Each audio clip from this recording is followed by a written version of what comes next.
This week, I am downgrading from my $400 planning tool. This is called a Supernote. I've made videos about this in the past. It's similar to an iPad, about the same cost. It's an e-ink digital tablet that is designed specifically for those that handwrite and that like to organize their notes.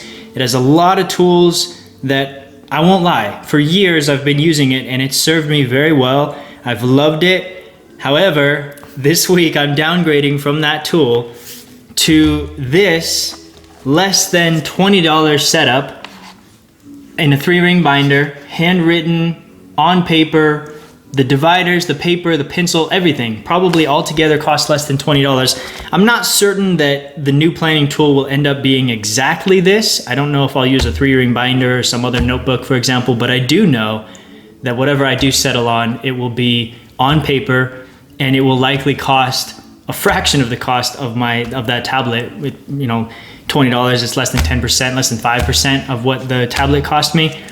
The reason that I'm making this video, if you don't have a Supernote or if you don't have some kind of fancy tablet that you can use to plan your days and plan your goals, my argument to you in this video is that not only are you not missing out, but you might actually be at an advantage, which is what I want to discuss in this video. Why am I downgrading from a $400 tool to a $20 or less setup this week? Let's talk about it.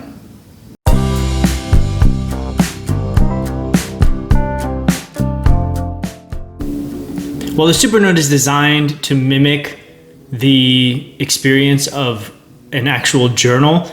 I've found that nothing beats the quality of my thinking as actual paper to pencil.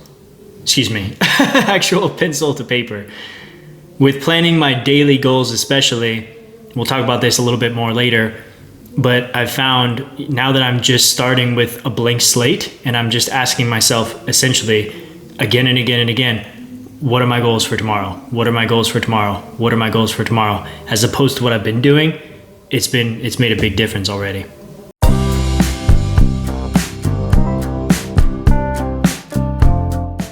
I watched a video recently by Anthony Mativer, I believe. I haven't followed him for very long, but his channel is about memory. And I watched a video recently of his that I'll link either up here in the corner somewhere or in the description. And he explained that research has shown we actually retain information better when we create physical study and other assets out in the physical world. So as you know, as an example, a 3-ring binder or a physical notebook.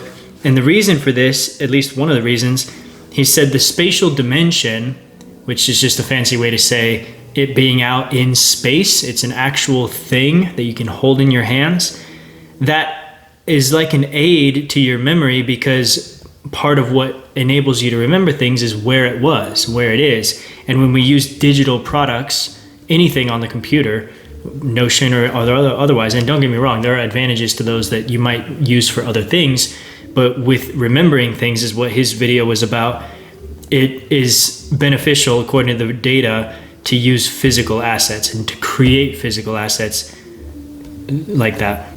Related to this, I've also noticed that navigation is surprisingly faster and easier with physical paper. You would think that electronic, like a digital solution, would be really, really quick and seamless.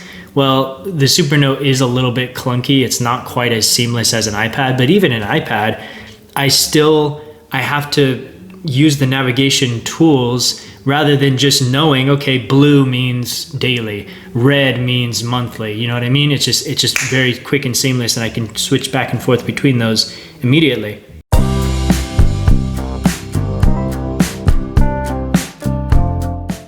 This is one of the things I'm most excited about. With a tablet, I'm limited to seeing just one page at a time. This forces me to have to navigate back and forth between monthly and weekly goals, for example, which slows me down and is a subtle disincentive to that back and forth navigation at all. So if I have to navigate back and forth with the menu, and that it just adds a little bit of friction between monthly and weekly goals, I'm less likely to do that navigating and be thinking as much about the monthly and the weekly goals. I'm just going to stay more often in just one page series, like the weekly or like the daily. Whereas with paper, I could design, and I have, and it's still being designed and optimized. I can design an outline or a layout where I see on 2 pages the monthly on the left-hand side and the weeks on the right, for example, so that it's all one fluid picture. And navigation at that point is as simple as just darting my eyes back and forth.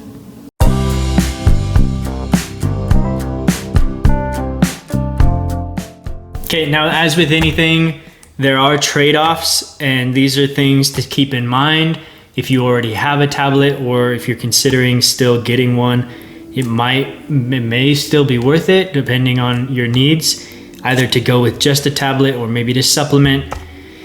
Here they are. And the first one is templates.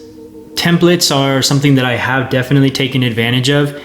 The prime example, I would say, in Supernote that I've been using are my block scheduling for daily templates, or my templates for daily block scheduling. So if you're not familiar with block scheduling, I'll leave a link in the description for the video that I discovered that idea from Jordan Page. It's an incredible idea.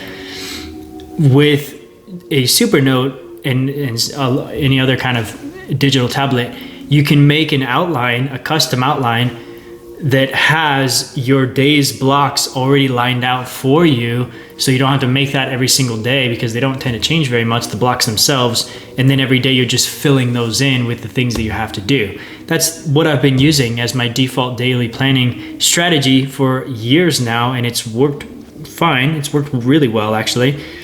But like I mentioned earlier, this might not even be a trade-off. Already the switch is worth it to me, because like I said, the quality of my thinking is higher.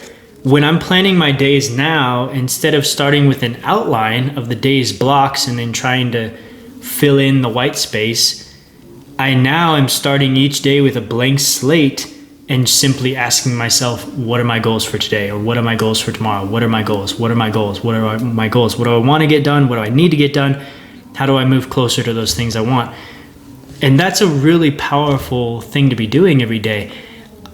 So I may even end up just throwing away the block scheduling altogether, even though it's served me really well. Although I do suspect eventually I'll loop it back in somehow at some point.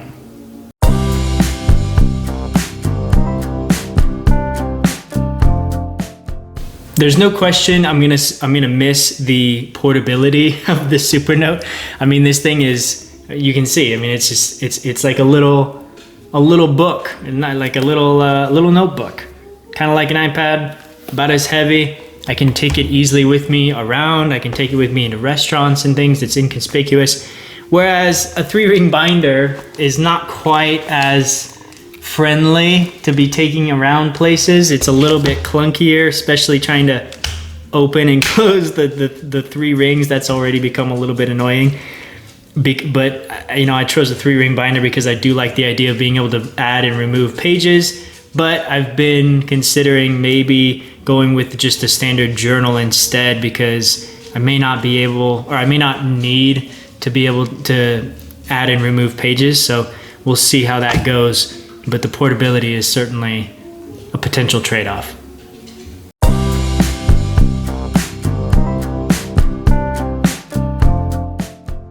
Okay, and then finally, the limitlessness of Supernote. This is another thing. With paper, of course, you have, every time you add a new page, that's a new physical page that you have to keep track of, you have to organize, you have to find a home for it, and over time, that can accumulate and get really, really out of hand unless you're on top of it. With a Supernote, I can keep literally hundreds, thousands if I wanted to, pages within a single journal. I can keep thousands of journal series themselves, and they're all in the same amount of space right here in my hand, which is still just as portable and I can take with me anywhere. Paper is a little bit harder to do that with, but I do still think it's worth it, because paper is a reliable source of storing information, and as long as I keep it well organized, I'm not worried about it getting out of hand. I'm just gonna have to stay on top of it.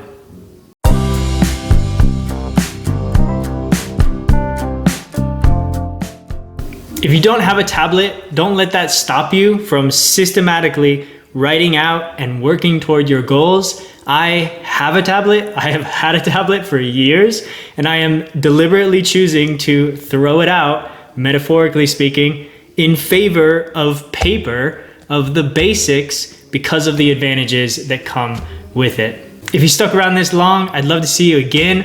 Don't forget to drop a like if you got some value out of the video, and subscribe if you really want to keep me on your radar. Otherwise, hasta la próxima, mis polymáticos. Nos vemos.